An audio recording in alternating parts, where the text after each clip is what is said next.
A toast, Denise said, standing at our anniversary table with her champagne glass catching the candlelight. To the man who signs the checks, but will never be my real lover. The restaurant went quiet. Giuseppe's, white tablecloths, that Italian place where Linda and I celebrated 46 anniversaries. Now here I was with wife number 2, 6 months in, and she was smiling like she'd just told a joke. To Derek, she continued, her voice steady and clear. Younger, stronger, a real man who knows what a woman needs. My lodge brothers sat frozen at the next table. Tom's wife covered her mouth. The waiter stopped mid-pour. I couldn't move, couldn't breathe. The lodge pin on my chest, fidelity, benevolence, charity, felt like it weighed 100 pounds. Denise set down her glass, picked up her purse, and walked out. But that was only the beginning. Part 1. The First Blow. The snow started falling as I sat in my truck in Giuseppe's parking lot. Big, wet flakes that stuck to the windshield and melted slow. My hands were locked on the steering wheel, white-knuckled, shaking. Inside the restaurant, my lodge brothers were probably settling the bill, probably whispering, probably wondering what the hell just happened. Because I sure was. 6 months. That's how long I'd been married to Denise. 6 months since I'd stood in front of Judge Morrison and promised to love and cherish till death do us part. Again. Linda had been gone 2 years by then. 2 years of silence in a house that used to smell like her lavender soap and fresh coffee. 2 years of eating cereal for dinner because cooking for one felt like admitting defeat. Then Denise walked into Barker's coffee shop last April, same place Linda used to meet her book club, and smiled at me over the creamer station. "You look like you could use someone to talk to," she'd said. She was right. God help me. She was right. I drove home slow, wipers beating against the snow. Our house, my and Linda's house, sat dark except for the porch light I'd left on. Denise's car wasn't in the driveway. Inside, everything was too quiet. I stood in the kitchen, the floor cold through my dress socks, and stared at the coffee maker. Linda's old percolator, the one that made the whole house smell like morning. Denise hated it, said it was ancient. She'd bought some fancy pod machine that sat on the counter like a spaceship. I reached for Linda's mug, "World's Best Husband" in faded blue letters, and found it shoved to the back of the cabinet behind Denise's matching set of white ones. My phone buzzed. Tom from the lodge. "You okay, buddy?" I didn't answer. Didn't know what to say. Was I okay?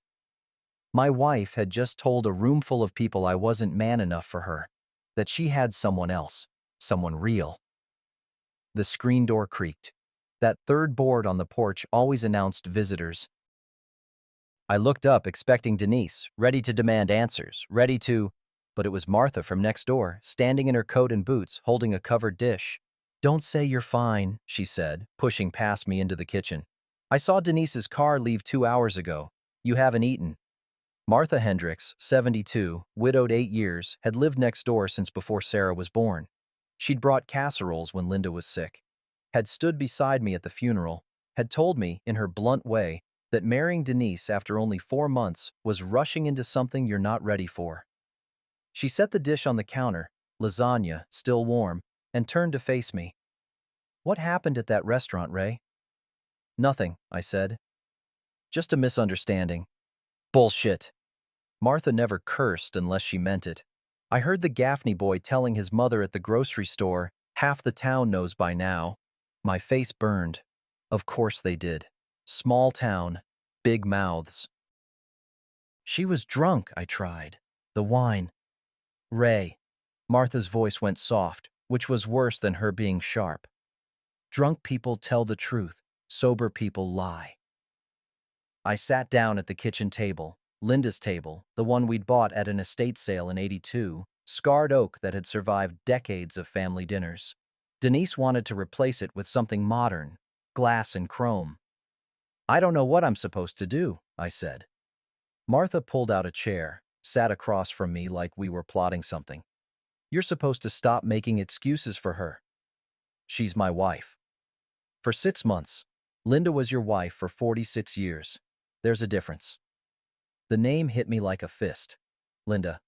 Who'd known how I took my coffee, who'd laughed at my bad jokes, who'd held my hand through 2 tours overseas and 40 years of ordinary life, who died in our bed upstairs, holding my hand, whispering, "You're the best thing that ever happened to me."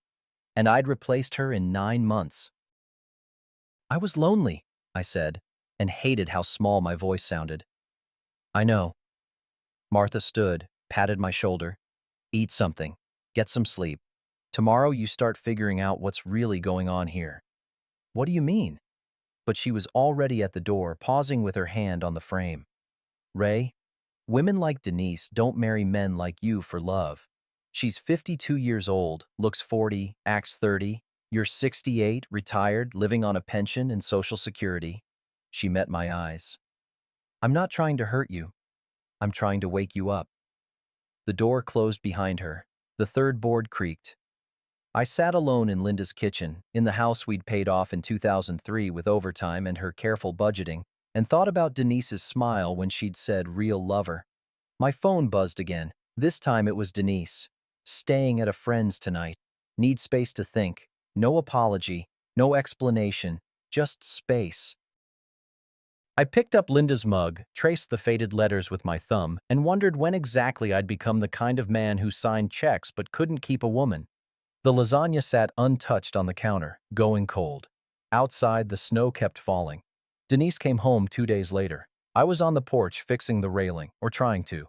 My hands weren't what they used to be. Arthritis had turned my grip into something unreliable, and the screwdriver kept slipping.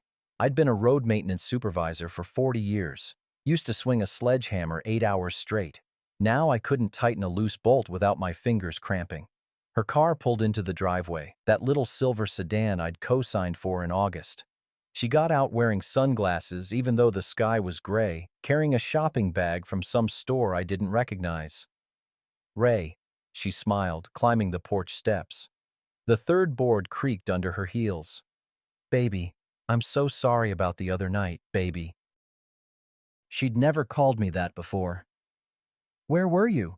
I asked. At Melissa's. You remember Melissa from my book club? She set the bag down, took off the sunglasses.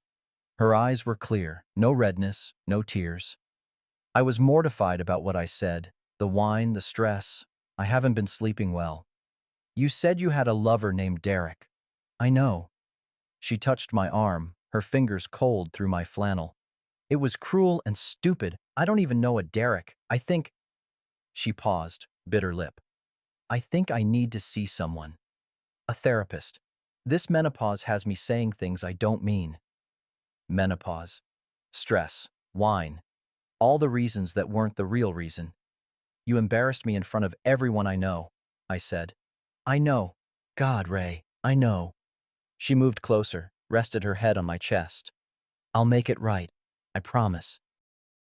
Give me a chance to make it right. I stood there with my bad hands and my worst judgment, smelling her perfume. Heavy, floral, nothing like Linda's simple lavender, and wanted to believe her, because the alternative was admitting I'd made a mistake. Again. Okay, I said. She pulled back, smiled. I got you something. She handed me the shopping bag. Inside was a new sweater, expensive looking, navy blue, with a zip collar. For lodge meetings, she said. So you look sharp. It was 2 sizes too big. I'd told her my size 3 times. That night she made dinner. Chicken and rice. Nothing fancy. But she set the table with candles and poured wine like we were celebrating something. She talked about her day, errands, phone calls with her sister in Terre Haute, ideas for redecorating the living room. I barely heard her. I kept thinking about the toast, about Tom's face, about the waiter's frozen expression. Ray? Denise's voice cut through. You're not listening. Sorry. I had a long day. You didn't even work today. Fixing the porch. She sighed, that particular sigh that meant I was disappointing her. Maybe we should hire someone for that. You're not as young as you used to be. The words landed soft, but stuck hard. Not as young. Translation, not as useful. After dinner, she went to the guest room, said she still needed space, just a few more nights, and I cleaned up alone. When I opened the dishwasher, I found Linda's mug at the bottom, hidden under a plate, like someone had tried to bury it. Sunday morning, I drove to church. First time since Denise and I got married. St. Mary's, where Linda and I sat in the third pew on the right for 40 years. Where Father Mike baptized Sarah. Where we held Linda's funeral. I walked in during the opening hymn and stood in back, feeling like a stranger. After Mass, Father Mike caught me at the door. He was younger than me by 10 years, but had gray in his beard that made him look wise. Ray Holloway. Haven't seen you in a while. Been busy, I said. I heard about the dinner. His face was kind, which made it worse. Want to talk? Nothing to talk about. Ray. He touched my elbow, guided me to a quiet corner. I've been doing this 30 years. I know the difference between a man who's fine and a man who's drowning. I looked at the bulletin board behind him. Announcements for bingo night, food drive, marriage counseling. That last one felt like a joke. She apologized, I said. It was the wine. And you believe that? Did I? I didn't know anymore. Didn't know what I believed about anything except that going home to an empty house was worse than going home to a wife who called me inadequate in public. I'm 68 years old, I said. I'm not going to find someone else. Maybe finding someone else isn't the point. Father Mike's voice was gentle. Maybe the point is not losing yourself. But I didn't say that out loud. Just shook his hand, promised I'd come back next week, and walked out into the cold. Monday morning, I went to the bank to deposit my pension check. Small town bank, same one I'd used for 45 years. Janie, the teller who'd worked there since she was 19, gave me a tight smile when I approached. Morning, Mr. Holloway. Morning, Janie. Just a deposit. She processed it quick, handed me the receipt, then hesitated. Mr. Holloway, I probably shouldn't say anything, but... She glanced around, lowered her voice. Your account. There's been a lot of activity lately. What kind of activity? Withdrawals. Large ones. I assumed you knew since it's a joint account, but... She stopped, looking uncomfortable. How large? Maybe you should talk to Mr. Peterson, the manager. 20 minutes later, I sat in Dale Peterson's office, looking at 6 months of statements. $47,000. Gone. These withdrawals, Dale said, pointing to the highlighted lines, they're all under the $10,000 threshold, structured to avoid reporting requirements. I didn't make these. The account is joint. Your wife has equal access. My wife, who'd apologized with tears and candles and a too-big sweater, who needed space to think, who was staying in the guest room of the house I'd paid off in 2003. Can you stop her? I asked. Dale's face said it all. It's her money too, Ray. Legally. I drove home with the statements on the passenger seat, my hands shaking on the wheel. Denise's car was in the driveway. I found her in the kitchen, on the phone, laughing. She saw me, and her smile evaporated. I'll call you back. She hung up. Ray, you're home early. I dropped the statements on the counter. Where's the money? She didn't even look at them. What money? $47,000. From our account. Our account. She picked up the papers, scanned them casually. You mean the account you put my name on when we got married? The account I have every legal right to access? Where did it go? Bills? Expenses? Do you know how expensive it is to maintain this house? The property taxes alone are $1,500 a year. I've been paying them since 1979. Her face changed. The sweetness drained out, replaced by something cold and sharp. You want to know where it went?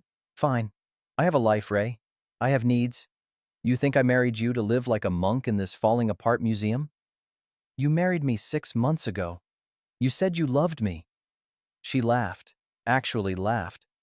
I married you because you were lonely and desperate and easy. You're a meal ticket, Ray, a social security check, and a paid-off house. That's it. The kitchen went silent except for the hum of her fancy coffee maker. Who's Derek? I asked. My real lover. Like I said at the restaurant, she leaned against the counter, arms crossed. 38 years old, works at the gym on Route 9, gorgeous, and he actually knows what to do with a woman. Each word was a knife, precise and deliberate. You're moving out, I said. Today. No, Ray. You don't get to kick me out. This is my house too. We're married, remember? She picked up her phone. In fact, I've been documenting your behavior, your anger, your confusion, the way you forget things, can't keep track of money, blame me for your mistakes. She turned the phone to show me a notes app filled with entries, dates, times, descriptions of arguments I didn't remember having. Elder abuse is a serious thing, she said softly. Courts take it very seriously, especially when there's documentation. My chest went tight. I never touched you. Who do you think they'll believe? A confused old man with memory problems or a woman trying to protect herself? She walked past me, paused at the doorway. You try to divorce me, try to kick me out, I'll file a restraining order so fast your head will spin. And then, Ray, then you'll lose everything. The house, your reputation, your daughter. Oh yes, Sarah. I already told her you've been saying terrible things about her mother. She hasn't returned your calls, has she? She left me standing in Linda's kitchen, holding bank statements that proved I'd been robbed by someone I'd invited into my home. Outside, the December wind rattled the windows. The third board creaked as she walked across the porch. I sat down at the table and realized Martha had been right. I wasn't drowning. I'd already drowned. Part 3. Flicker of Hope. I didn't sleep that night. Couldn't. Just lay in bed staring at the ceiling, listening to Denise move around in the guest room. The house creaked and settled like it always did, but the sounds felt different now. Hostile. Around 3 in the morning, I gave up and went downstairs, made coffee in Linda's old percolator, screw the pod machine, and sat at the kitchen table with the bank statements spread out in front of me. $47,000. Years of saving. Linda's careful budgeting. Gone. My phone buzzed. Martha, texting at 3 a.m. Your light's on. You okay? I typed back. Fine. Can't sleep. 3 dots appeared. Disappeared. Appeared again. Then, come to breakfast. 7 a.m. Don't argue. Martha's kitchen smelled like bacon and coffee when I knocked on her back door at 7 sharp. She waved me in without a word, pointed to a chair. Eat, she said, sliding a plate in front of me. Eggs, bacon, toast, real food. I picked up the fork, set it down. I can't. You can, you will. She sat across from me with her own coffee, both hands wrapped around the mug. Now tell me what happened after I left the other night. So I told her, all of it, the apology, the therapist excuse, the bank statements, Denise's threat about elder abuse documentation and restraining orders. Martha listened without interrupting, her face getting harder with each sentence. When I finished, she was quiet for a long moment. Then she stood, went to a drawer, pulled out a folder. I wasn't going to show you this yet, she said. Thought maybe I was being paranoid. But after what you just told me. She opened the folder. Inside were printed pages, handwritten notes. What is this? Insurance, Martha said. For the last 3 weeks, I've been hearing things through the walls. Ray, these houses were built in the 60s. The insulation is garbage. Sound carries. She pushed a page toward me. Her handwriting, dated entries. Novi 18, 10:30 p.m. Phone call through wall. Dee's voice. Old man doesn't suspect a thing. Laughter. Nov 22, 2:15 p.m. Phone call. D. Just need a few more months, then I'm out. Mention of Derek's condo. Deck 1, 11 p.m. Loud phone call. D. I'm not staying here, I told you that. Once the house transfer goes through. My hands shook holding the paper. House transfer? I don't know what that means yet, but Ray... Martha's voice was steel. This isn't menopause. This isn't wine. This is a plan. I need to confront her. No. Martha grabbed my wrist. You confront her now, she'll play the victim card. File that restraining order, paint you as the aggressor. You need evidence first. Real evidence. What kind of evidence? The kind that proves she's lying. Martha pulled out her phone. My grandson Kyle is studying cybersecurity at Ivy Tech. Kid's a genius with computers. If there's something to find about Denise, he'll find it. Martha, I can't ask you to. You're not asking, I'm doing. She stood, started clearing plates. Arnold, my late husband, he had an affair the last 5 years. Early dementia loosened his tongue, and he'd call out her name at night. I knew. I said nothing. That cowardice eats at me every single day. She turned to face me, eyes wet but fierce. I won't let another good man get destroyed while I stand by and watch. You hear me? I nodded, throat tight. Kyle's coming for Christmas break next week. Until then, you act normal. Don't confront her. Don't accuse her. Just watch and write down anything strange. She's threatening to turn Sarah against me. Then we call Sarah. Today. Right now. Martha handed me her phone. Use mine if you're worried Denise is monitoring yours. I dialed Sarah's number from memory. It rang 4 times, went to voicemail. Her voice, my daughter's voice. Leave a message. Sarah Bear, it's Dad, using Martha's phone. I know what Denise told you, and it's not true. None of it. Please call me back. I love you. I hung up, handed the phone back to Martha. She will, Martha said. She's your daughter. She'll come around. I wanted to believe that. Wanted to believe something. That night, I went through our bedroom, the one I'd shared with Linda for 46 years, shared with Denise for 6 months. Started looking at things I'd been too trusting to notice before. In Denise's nightstand drawer, receipts, hotel receipts, Holiday Inn, Express, Terre Haute. 4 different dates in November, dates she'd said she was visiting her sick sister. In her closet, a shoebox shoved in the back, inside, papers. Credit card applications with my forged signature. I could tell because the pressure was wrong, the angle too perfect. My real signature was shaky now, arthritis making the letters uneven. These were traced. And jewelry. Linda's jewelry. My hands froze on the velvet box. Linda's mother's wedding ring. The pearls I'd given Linda on our 25th anniversary. The sapphire earring she wore to Sarah's wedding. All of it supposed to go to Sarah. Linda had made me promise. I sat on the floor of the closet, holding my dead wife's treasures that my new wife had stolen, and something inside me cracked open. Not rage, not yet. Something colder, clearer. Martha was right. This was a plan. The next morning, I went to Frank Hollis, the lawyer who'd handled our will back in the 90s.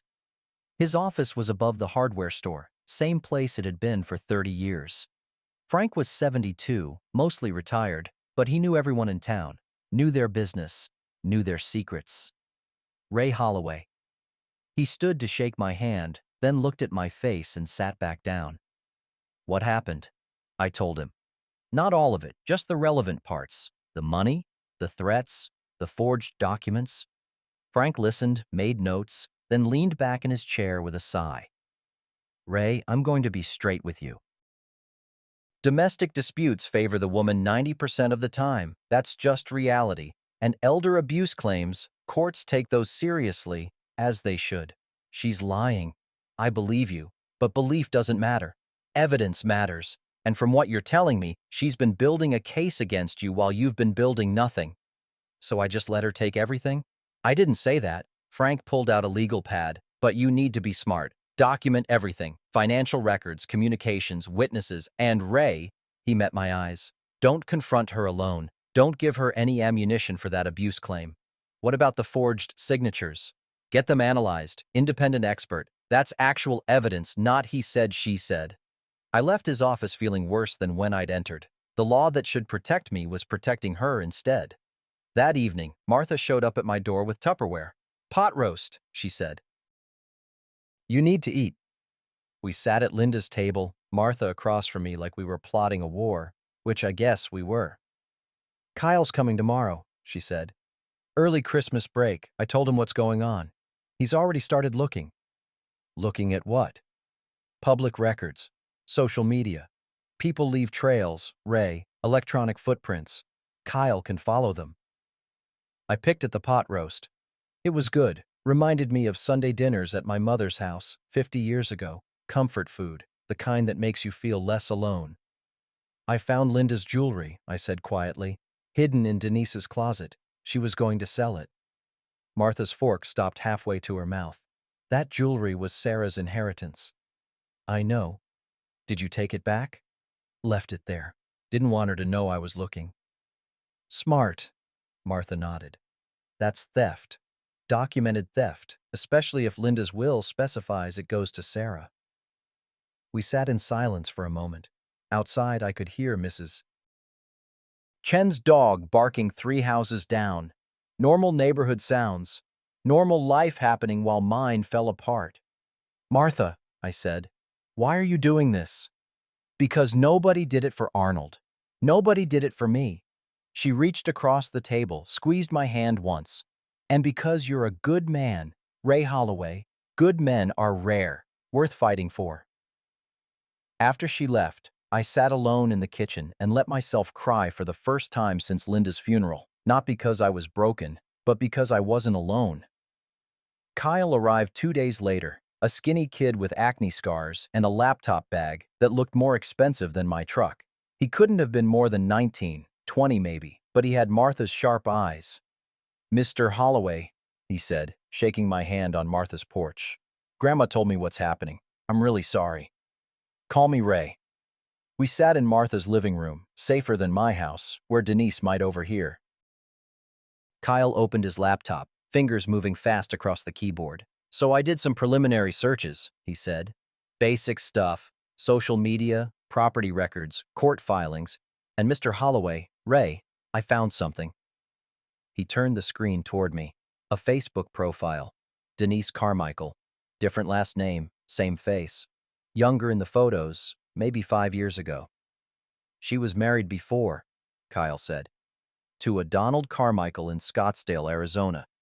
He was 71, widower. They were married for 8 months. Lots of people have been married before, I said. Sure, but look at this. Kyle clicked to another profile. Denise Porter, married to Walter Porter in Clearwater, Florida, 2 years ago. He was 69. Also a widower. Also married 8 months before they divorced. Martha leaned forward. 2 elderly widowers, 2 short marriages. 3 counting you, Kyle said to me. And that's just what I found in an hour of searching. There might be more. My stomach went cold. What happened to them? The other men? Restraining orders filed, by them against her, then withdrawn after financial settlements. Both transferred their houses to her before the divorces were finalized. Jesus, Martha whispered. Kyle kept clicking. Donald Carmichael died last year. Heart attack. Walter Porter is in a nursing home. Early onset dementia, according to his daughter's Facebook posts. He looked at me. Ray, I think your wife is a professional. A professional what? Predator. She targets elderly widowers, men who are lonely, vulnerable, recently bereaved. She marries them, isolates them, takes their assets, then moves on. The room spun. I gripped the arm of Martha's couch, felt the rough fabric under my fingers, tried to ground myself in something real. How did I not see this? I said. Because she's good at it, Kyle said, not unkindly. She's done this before, multiple times. She knows exactly what to say, how to act, when to push, and when to pull back. Can we prove it? Martha asked. In court? Maybe. The pattern is there. Same MO across multiple states. But, Kyle hesitated. She's careful, uses different variations of her name, spaces out the marriages, never crosses the line into obvious fraud. She forged my signature, I said, on loan applications. Do you have the documents? Not yet, but I know they exist. The bank manager showed me withdrawals that I never authorized. Kyle made notes on his laptop. We'd need a handwriting expert to prove forgery. That's expensive. And even then, if she claims you gave permission verbally, it's your word against hers. So she just gets away with it? I didn't say that. Kyle's fingers flew across the keyboard again. I'm saying we need more financial records, communications, witnesses, something that proves intent. That night, I couldn't stay in the house. couldn't breathe with Denise in the guest room, sleeping peacefully while my life collapsed around me. I went to the garage, started sorting through boxes, old Christmas decorations, Sarah's school projects, Linda's gardening tools.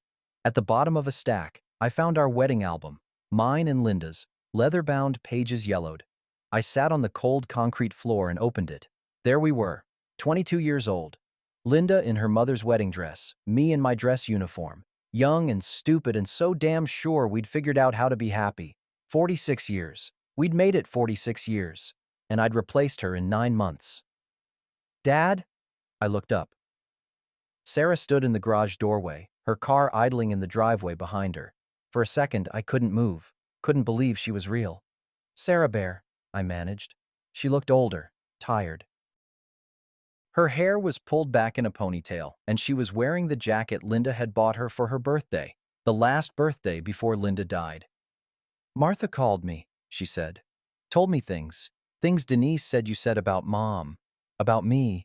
Martha said they weren't true. They're not. Then why didn't you call me yourself? Why did I have to hear from the neighbor that my father's being— She stopped, voice cracking. That someone's hurting you? I did call. You didn't answer. Because Denise told me you were saying terrible things. That you blamed me for not stopping you from marrying her. That you— Sarah wiped her eyes. She said you were confused, getting worse, that I should give you space. I stood up, my knees protesting, crossed the garage to my daughter. I'm not confused. I'm being robbed by someone I trusted, someone I invited into Mom's house. Sarah looked at the wedding album in my hands, at the young versions of her parents smiling up at us. Martha showed me the research, the other marriages, the pattern. Her voice went hard. Dad, I'm so angry at you. You married her 9 months after Mom died. 9 months. I wasn't even— I know. But I'm angrier at her. At what she's doing. At what she's— Sarah's face crumpled. Mom's jewelry. Martha said she has Mom's jewelry. In her closet, I found it. That was supposed to be mine. Mom made you promise. I know. We stood there in the cold garage, the wedding album between us, 46 years of history reduced to pages in a book. I'm sorry, I said. For all of it. For marrying her. For not calling you more. For— Stop. Sarah stepped forward, hugged me hard. She smelled like her mother's shampoo, lavender. We'll fix this. I don't know how, but we will. But fixing it turned out to be harder than either of us thought. The next morning, I found Denise in the kitchen, drinking coffee from one of her white mugs. She smiled when I walked in. Good morning, Ray. Sleep well? Sarah was here last night. The smile didn't change. Oh, how nice. I hope she's doing well. She knows. About the other marriages. About Donald and Walter. Now the smile faded. Denise set down her mug carefully, precisely, like she was buying time to think. I don't know what lies people are telling you. Not lies. Court records, public information, Kyle found everything. She was quiet for a moment. Then she laughed, soft and cold. Well, I guess we're done pretending then. She stood, crossed to where I was standing. Yes, I was married before, twice, to men who couldn't satisfy me, just like you. Men who promised me the world and delivered mediocrity. I took what I was owed. You're not owed my house. Actually, Ray, I am. We're married. Community property. And with your documented memory issues, your confusion, your inability to manage finances, she pulled out her phone, showed me the Notes app again. More entries, more dates. Who do you think a judge will believe? I'm not confused. Aren't you? She tilted her head. You forgot our anniversary dinner reservation. You forgot to pay the electric bill. I had to cover it. You've been calling me Linda multiple times. That's not— It is true, and I have documentation, texts, emails, voice recordings. She stepped closer.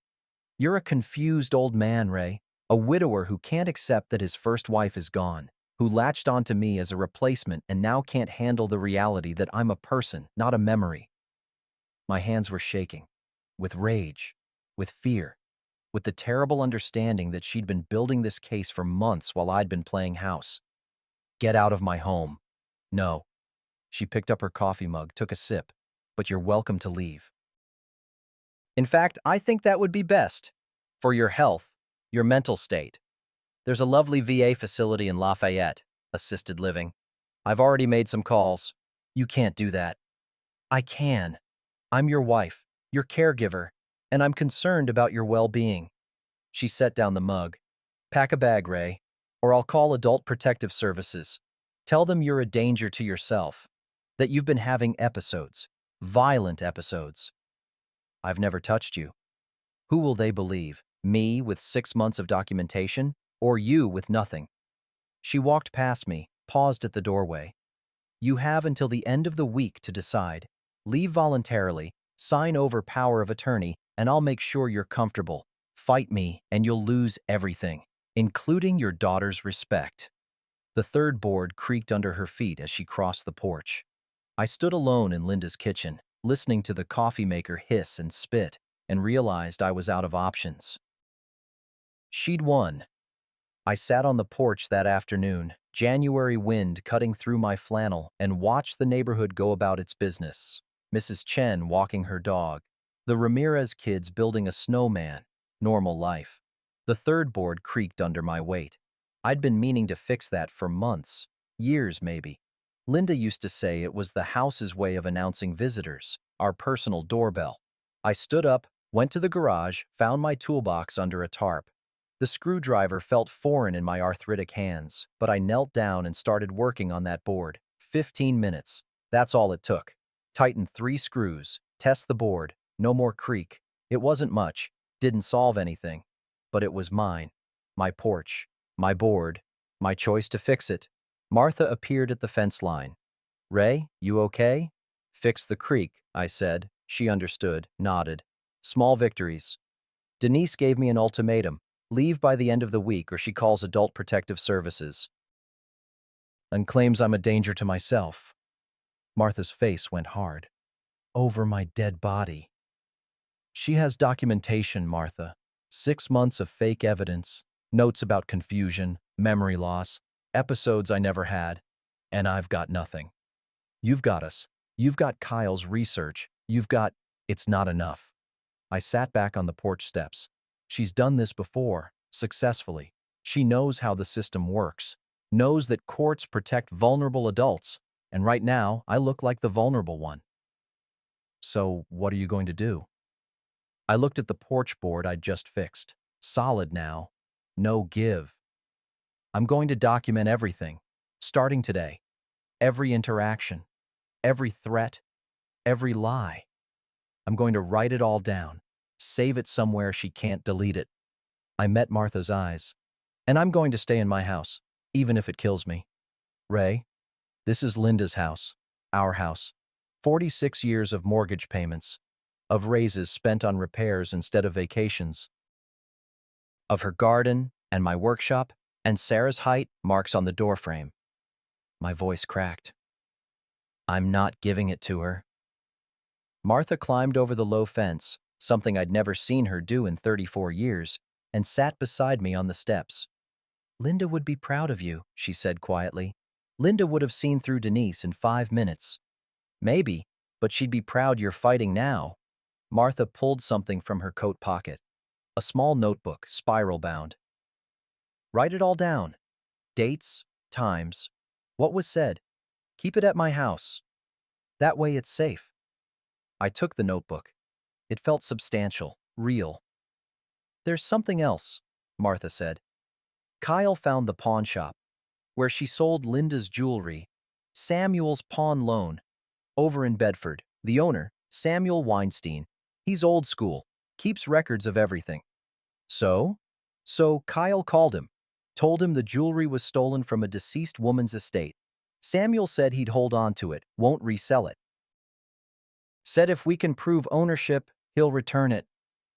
Something loosened in my chest. Not hope, exactly, but not despair either. That's Sarah's inheritance, I said. Yes, it is, and we're going to get it back. That night, Denise came home late. I was at the kitchen table with the notebook Martha had given me, writing down everything from the past week. She saw what I was doing and laughed. "What's that, Ray? Your diary?" "Documentation," I said. "Of what?" "Everything." She walked over, tried to grab the notebook. I pulled it back. "Give it to me." "No." We locked eyes. For the first time since the anniversary dinner, I didn't look away first. "You're making this harder than it needs to be," she said. "Good." She stared at me for a long moment, then turned and went upstairs. I heard the guest room door slam. I went back to writing. The pen felt good in my hand, solid, like the porch board, like something I could control. Outside, Linda's wind chimes rang in the winter wind. I was still here, still standing. That had to count for something. 2 days later, the doorbell rang at 9 a.m. I opened it to find a woman in a county ID badge standing on my porch. "Mr. Raymond Holloway?" "Yes. I'm Andrea Walsh with Adult Protective Services. I received a report of concern about your welfare. May I come in?" Behind her, I could see Denise's car in the driveway. She'd done it, actually called them. "Of course," I said, stepping aside. Andrea was maybe 40, professional, carrying a tablet and a folder. She sat in Linda's living room and asked questions about my health, my memory, my daily routine, whether I felt safe in my home. "I'm fine," I said. "This is a misunderstanding. Your wife expressed concern about some episodes, memory lapses, confusion about finances." "My wife is lying." Andrea's expression didn't change. She'd heard that before, probably, from actual abusers, from confused elderly people, from everyone. "Mr. Holloway, I'm here to help, not to judge. Can you tell me what bills you're responsible for in this household?" I listed them: electric, water, property tax, phone, internet. "And have you been keeping up with those payments?" "Yes." "Your wife mentioned the electric bill was late last month, that she had to cover it." "That's not true. I paid it on time. I can show you the receipt." I went to my desk, pulled out the file where I kept everything, showed her the paid electric bill, dated and stamped. Andrea made notes on her tablet. "And your memory? Have you experienced any confusion? Forgetting conversations, appointments?" "No more than anyone my age." "Do you remember what you had for breakfast?" "Coffee, toast, 2 eggs." "And who made that breakfast?" "I did." More notes. Andrea asked about medications, doctors, whether I'd had any falls or accidents. Standard questions, but I could feel the weight of them. One wrong answer, and I'd be flagged as incompetent. "Is your wife home?" Andrea asked. "She's at the gym. Should be back around noon." "I'd like to speak with her as well, and if possible, other family members or neighbors who can provide perspective." "My daughter, Sarah. She lives in Indianapolis. I can give you her number." "That would be helpful." After Andrea left, I called Sarah immediately. "APS just came by," I said. "Denise called them. They want to talk to you." "What did you tell them?" "The truth. That I'm fine. That she's lying." Sarah was quiet for a moment. "Dad, this is serious. If they decide you're at risk, they can petition for guardianship. Someone else making decisions for you." "I know." "Let me call Martha. And I'm driving down this afternoon. Don't talk to Denise until I get there." But Denise found me first. She came home at 11, all smiles, carrying shopping bags. "How was your morning?" she asked, sweet as poison. "APS came by." "Like you knew they would." "Oh, I hope you were cooperative. They're just trying to help. Help me into a nursing home." She set down her bags, turned to face me. "Ray, you're not well. You're paranoid, hostile. You accused me of stealing from you. You did steal from me. And now you're refusing basic care. It's dangerous. For both of us." She stepped closer. "The caseworker will see that. Everyone will see that. Sarah's coming. This afternoon. She's going to tell them the truth." Denise's smile flickered, just for a second, then returned, harder. "Your daughter who hasn't visited in over a year, who you've been saying terrible things about, I'm sure her testimony will be very reliable. She knows about Donald and Walter, about your pattern." "There is no pattern. I was married before." "So what? Lots of people have been married multiple times. She picked up her phone, started typing. But you threatening me, interrogating me about my past, that's concerning behavior. I should document that. I watched her type, adding more lies to her collection. You know what I think? Denise said, not looking up. I think you need a psychological evaluation, for your safety and mine. I'm going to request one through the court. On what grounds? On the grounds that you're exhibiting signs of paranoid delusions, accusing me of elaborate conspiracies, claiming I've done things I haven't done, refusing to accept basic reality. She looked up, met my eyes. And if the evaluation shows you're incompetent, Ray, then I become your legal guardian. All decisions go through me, including what happens to this house. My stomach dropped. Legal guardian, complete control. You can't do that. I can, and I will, unless, she paused, unless you voluntarily sign power of attorney over to me, agree to supervised living. Make this easy for everyone. Never. Then we'll do it the hard way. She picked up her shopping bags, headed for the stairs. Andrea Walsh will be back tomorrow. With a mental health professional, I suggest you be very careful about what you say. After she left, I stood in the living room feeling the walls close in. Martha appeared at the back door 20 minutes later, let herself in with the key I'd given her years ago. Sarah called me, she said. Told me about APS. Denise is pushing for a psychological evaluation. If they declare me incompetent, she becomes my guardian. Gets everything. Martha's face went pale. Can she do that? Apparently. We sat at the kitchen table, the same table where Linda and I had made 46 years of decisions. Now someone else was making them for me. Kyle's still digging, Martha said. He's trying to contact Walter Porter's family, see if they'll talk about what happened in Florida. That'll take time. The evaluation is tomorrow. Then you pass it. You stay calm, answer their questions, don't give them any ammunition. What if I don't pass? What if she's been documenting enough lies that they believe her? Martha grabbed my hand across the table. Then we fight it. Get a lawyer. Contest the guardianship. But Ray, her voice shook. You have to hold on, just a little longer. I looked at our hands. Hers spotted with age, mine gnarled with arthritis. Two old people trying to stop a predator with nothing but stubbornness and hope. I'm tired, Martha. I know, but tired isn't defeated. She squeezed my hand once, hard. Linda wouldn't quit. Sarah won't quit. And neither will I. So you don't get to either. After she left, I took out the notebook she'd given me, added today's date, Andrea Walsh's visit, Denise's threats. The evidence was growing, slowly, too slowly, but it was something. Outside, the January sky turned dark early. Snow started falling again.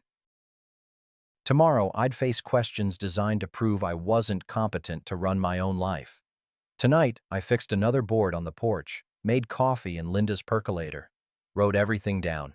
Small acts of defiance. Small ways of staying myself.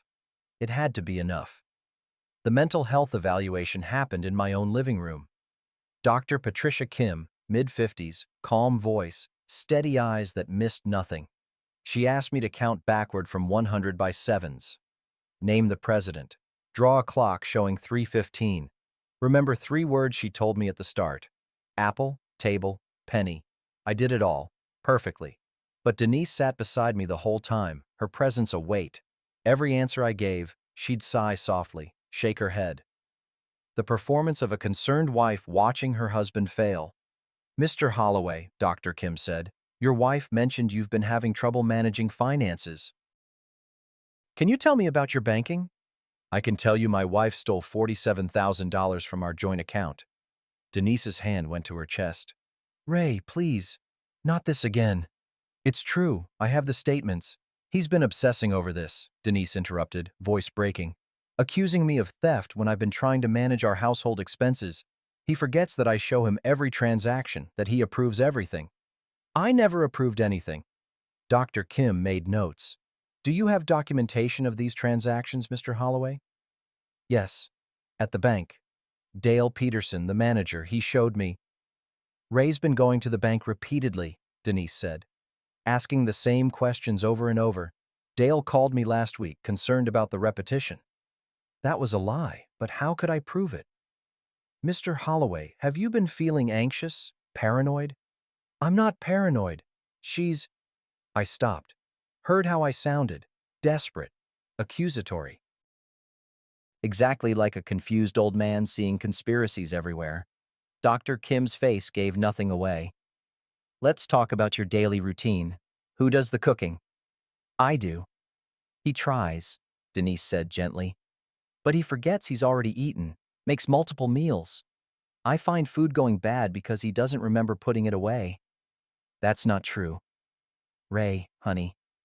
Denise touched my arm. I pulled away. She looked at Dr. Kim with sad eyes. See? The hostility. It's getting worse. The evaluation lasted 2 hours. By the end, I couldn't tell if I'd passed or failed. Dr. Kim thanked us both, said she'd file her report with APS within 48 hours. After she left, Denise went upstairs without a word. I sat alone in the living room, hands shaking, and knew I'd lost. Sarah arrived that evening with her husband Michael and the kids. Emma, 11, ran to hug me. Jack, 8, showed me his new winter coat. Normal. They were so beautifully normal. Dad? Sarah pulled me aside while Michael took the kids to the kitchen for hot chocolate. How did it go? I don't know. She lied through the whole thing, made me sound crazy. We'll fight it.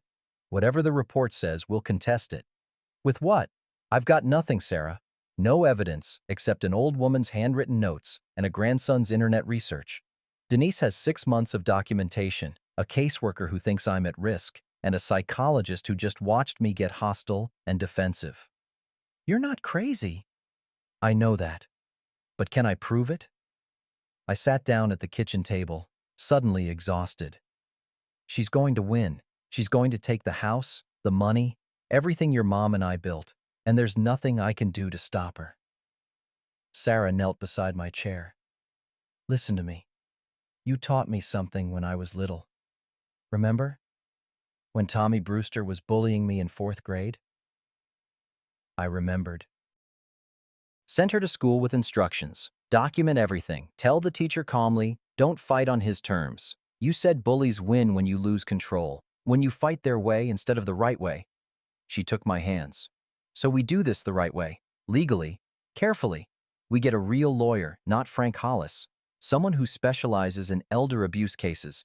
We subpoena her records, force her to answer questions under oath. That costs money I don't have. You have me. Michael and I have some savings, and we're not letting her take your house. From the kitchen, I heard Emma laugh at something Jack said. Michael's voice, patient and kind, the sounds of family. Your mom would have fought, I said. Yeah, she would have destroyed Denise 6 ways by now. Sarah smiled, tears in her eyes. But she's not here, so we have to do it for her. That night, after Sarah and her family left, I couldn't sleep. Lay in bed listening to Denise move around in the guest room and thought about Linda. Our wedding day, Sarah's birth, the night we paid off the mortgage and celebrated with cheap champagne on this porch. Her last morning, holding my hand, whispering that she loved me. 46 years of memories, and I'd dishonored them all by letting a stranger into our home. Around 2 a.m., I got up and went to the garage, found the box with Linda's things, her gardening gloves, her favorite books, the wind chimes I'd bought her on our 30th anniversary. I took the wind chimes and hung them back on the porch, where they belonged. The metal tubes caught the wind immediately, singing their soft song into the January night. Martha's light was on across the fence. I saw her shadow move past the window, knew she was watching, waiting. I sat on the porch steps, the ones I'd fixed that didn't creak anymore, and made a decision. I wasn't leaving this house. Not voluntarily, not under threat. And not even if they declared me incompetent and assigned Denise as my guardian, they'd have to drag me out, and if they did, I'd make sure everyone knew why. The wind chimes sang. Linda's voice, maybe. Or just the wind. Didn't matter. I was done being quiet, done being reasonable, done playing defense while Denise played offense. Tomorrow I'd call the lawyer Sarah mentioned, the expensive one. Spend whatever it took. Tomorrow I'd go to the newspaper, tell them everything, make this public. Tomorrow I'd stop being the victim and become the problem. But tonight, I sat on my porch in the cold, listening to Linda's wind chimes, and let myself be angry. Real anger. Not the resigned, beaten-down shame I'd been carrying, but clean, righteous fury at what had been stolen from me, from Linda's memory, from Sarah's inheritance. The third board creaked. I turned. Denise stood in the doorway, wrapped in a robe I'd bought her in September. Before I knew, before everything. "You should come inside," she said. "It's freezing." "No. Ray, I know what you're doing. All of it. The pattern. Donald and Walter, the pawn shop where you sold Linda's jewelry. Samuel Weinstein has it, by the way. He's holding it for Sarah." Her face changed, just for a second. Fear. Real fear. "I don't know what you're talking about." "Yes, you do. And soon everyone else will too." I stood up, faced her. "I'm not signing anything. Not leaving. Not giving up. You want this house? You'll have to steal it in open court where everyone can see what you are. You'll lose. Maybe. But you'll be exposed. Your name, your face, your pattern. It'll all be public record. And the next lonely widower you target, he'll Google you and find everything." We stared at each other across the porch. The wind chimes sang between us. "You're going to regret this," she said finally. "I already regret plenty. Might as well regret fighting back." She went inside, slammed the door. I sat back down on the steps and pulled out my phone. Took a photo of the wind chimes, Linda's gift, hanging where Denise had taken them down months ago. Sent it to Sarah with a message. Still here. Still fighting. Her response came 30 seconds later. "That's my dad." The temperature dropped. My fingers went numb. But I stayed outside until dawn started breaking over Mrs. Chen's roof across the street. Somewhere inside the house, Denise was plotting her next move. Let her plot. I had moves of my own now. The lawyer Sarah found was nothing like Frank Hollis. Catherine Brennan, 48, sharp suit, sharper mind. She specialized in elder financial abuse and had a reputation for making predators pay. We met in her office in Indianapolis, 2 days after the evaluation. Sarah drove me, sat beside me while Catherine reviewed Kyle's research. "This is good," Catherine said, tapping the printed pages. "Pattern evidence across multiple states. Same MO. If we can get testimony from the prior victims' families, even better." "Walter Porter's daughter agreed to talk," Kyle said from the speakerphone. "She's been trying to get someone to investigate Denise for 2 years." Catherine made notes. "And the forged signatures?" "We need a handwriting expert," I said. "Frank told me that." "I know 3. We'll get them." Catherine leaned forward. "Mr. Holloway, Ray, I'm going to be straight with you. This will cost money. Experts, court fees, depositions. We're looking at 20, maybe 30,000 by the time we're done." My chest tightened. "I don't have that." "I do," Sarah said. "Michael and I talked. We're liquidating some investments. This is Mom's legacy we're protecting." "Sarah." "No arguments, Dad. We're doing this," Catherine continued. "The good news is, if we win, we can go after her for restitution. Every dollar she stole, plus damages. The forged loans, the jewelry, all of it." "What about the psychological evaluation?" I asked. "We'll get our own, independent. Show that you're completely competent." She pulled out a legal pad. "Now I need you to tell me everything. Every threat, every lie, every manipulation. Start from the beginning." So I did. The coffee shop meeting, the rushed courtship, the anniversary dinner, all of it. When I finished, Catherine was smiling, not happy, predatory. "She made a mistake," Catherine said. "The public humiliation at the restaurant, witnesses, lots of them. That establishes motive and character, shows she never loved you, was using you from the start." "Can we use that in court?" "Absolutely. In fact," she pulled out her phone, "I'm going to petition for an emergency hearing. Freeze your assets so she can't withdraw more money. Get a temporary restraining order so she can't force you out of your house." "How long will that take?" "If I file today, we could have a hearing by end of week." Hope flickered in my chest. Real hope. "Do it," I said. The hearing was Friday morning at the county courthouse. Old limestone building, echoing halls, the smell of floor polish and old paper. Denise showed up with a lawyer, some young guy in an expensive suit. They sat on one side of the courtroom. Sarah, Catherine, and I sat on the other. Judge Patricia Morehouse presided. 63, grandmother face, steel eyes. Catherine presented our case first. The pattern evidence. Kyle's research on Donald and Walter, bank statements showing the systematic withdrawals. Hotel receipts proving Denise's sick-sister story was a lie. Then the jewelry. Your Honor, Catherine said, I'd like to call Samuel Weinstein to the stand. Samuel walked in, 73 years old, wearing a yarmulke and a cardigan. He took the oath, sat down, and told his story in a voice that had survived worse things than courtroom drama. She came into my shop, he said, November 15th, sold me a set of jewelry, vintage pieces, beautiful work. While I was appraising them, she was on her phone, bragging to someone. Bragging about what? Catherine asked. About how she'd trapped another old fool, how the jewelry would fund her real future with someone named Derek, how she just needed to wait a few more months for the house transfer to clear. Samuel looked at Denise. I keep security cameras. I have the whole conversation on video. The courtroom went silent. Denise's lawyer stood up. Your Honor, that recording was made without consent. It's a business transaction in a public shop, Catherine interrupted. Completely legal in Indiana. Single-party consent not required for commercial premises. Judge Morehouse nodded. I'll allow it. Mr. Weinstein, do you have this recording? Yes, Your Honor. Samuel pulled a USB drive from his pocket. Right here. They played it on the courtroom screen.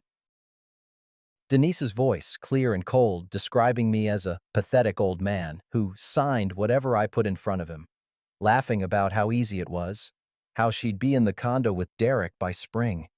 I watched Denise's face as her own words played back, watched the mask crack. Her lawyer tried to object, but Judge Morehouse held up her hand. I've heard enough. Mrs. Holloway, do you have anything to say? Denise stood, her hands shaking. That recording is illegal. He's a confused old man who can't manage his own affairs. I was trying to help. By stealing his late wife's jewelry and bragging about trapping him? Judge Morehouse's voice could have cut glass.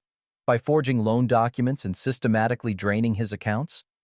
I didn't forge anything. He gave me permission. He's senile. The evaluation showed a man under extreme stress responding to a prolonged campaign of psychological abuse. The judge shuffled papers. I have Dr. Kim's report here. She notes that your husband answered every question correctly, showed no signs of dementia or confusion. His only symptom was appropriate anger at your documented lies. Denise's lawyer whispered something to her. She shook her head, then exploded. He's a pathetic old man. He was desperate and lonely and easy to manipulate. I'm not staying with someone who can't even satisfy a woman. Derek is twice the man he'll ever be. The courtroom went dead silent. Judge Morehouse leaned forward. Thank you for that. Makes my ruling much easier. She granted everything. Asset freeze, restraining order. Denise had 48 hours to vacate the property and was forbidden from contacting me. The forged loans were referred to the prosecutor for criminal charges. Outside the courthouse, Sarah hugged me hard. We did it, Dad. But I felt hollow. We'd won. Denise was exposed. The house was safe. So why did I still feel like I'd lost something I couldn't get back? Denise was gone within 24 hours. Didn't even use the full 48. Just loaded her car with her expensive clothes and drove away without a word. I stood on the porch watching her leave, Linda's wind chimes singing in the February wind, and felt nothing, not triumph, not relief, just emptiness. Martha came over that evening with pot roast and her no-nonsense attitude. Stop moping, she said, setting the dish on the counter. You won. Doesn't feel like winning. That's because you're a decent man, Ray Holloway. Decent men don't enjoy destroying people, even when they deserve it. She pulled out plates. But you protected yourself, protected Linda's memory, protected Sarah's inheritance. That matters. Over dinner, she told me Walter Porter's daughter had called. Wanted to thank me for exposing Denise. Said her father was in a facility now, most of his savings gone, but at least she knew it wasn't his fault, wasn't his confusion or bad judgment, just a predator who was good at her job. There might be more, Martha said quietly. More victims. Kyle's still looking. How many lives did she ruin? However many it was, it's over now. Public record. Anyone who Googles her name will find everything. The house felt strange with Denise gone. Too quiet, but a different quiet than when Linda died. Linda's absence had been a wound. Denise's was a relief. I spent the next week cleaning, washing walls, airing out rooms, getting rid of everything she'd brought in, the fancy coffee maker, the white mugs, the modern furniture she'd pushed for.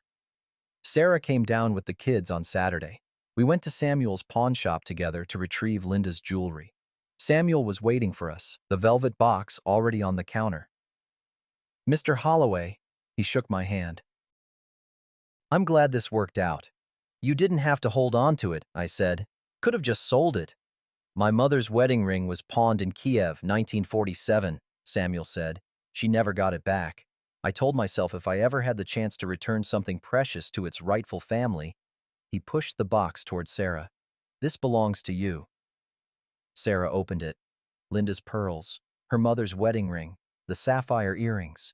She cried, right there in the pawn shop, holding her mother's treasures, crying like she was 11 again.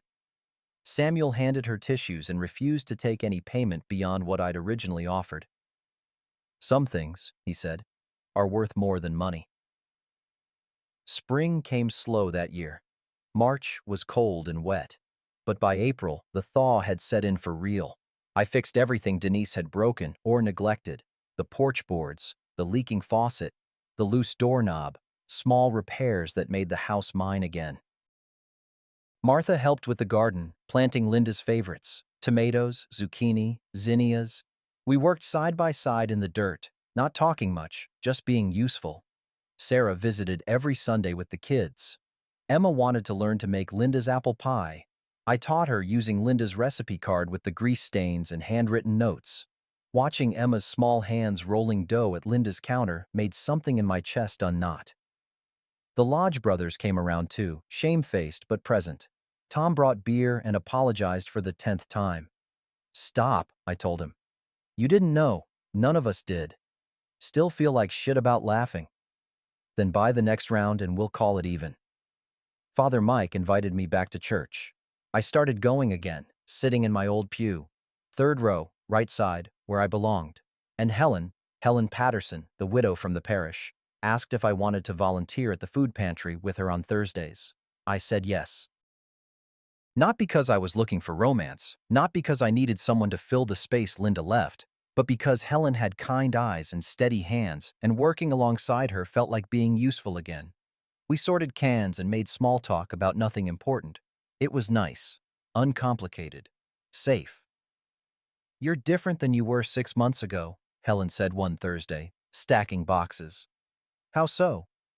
"Stronger. Like you remembered who you were." Maybe I had. Maybe losing everything, almost losing everything, had shown me what actually mattered. One evening in late April, I sat on the porch with my coffee, hot, in Linda's mug, watching the sunset paint the street gold. Sarah's car pulled up. Just her, no kids. She climbed the steps and sat beside me. "How you doing, Dad?"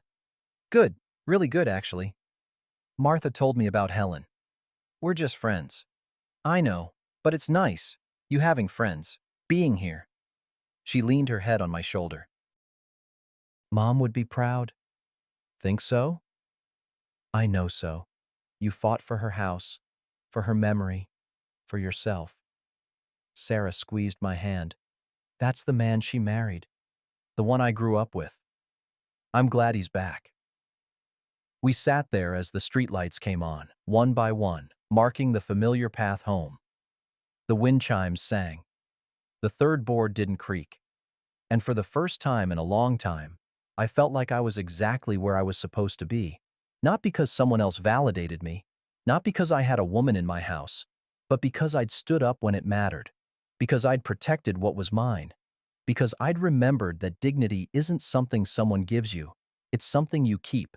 Some battles you win by standing up and fighting. Some you win by still being there when the smoke clears.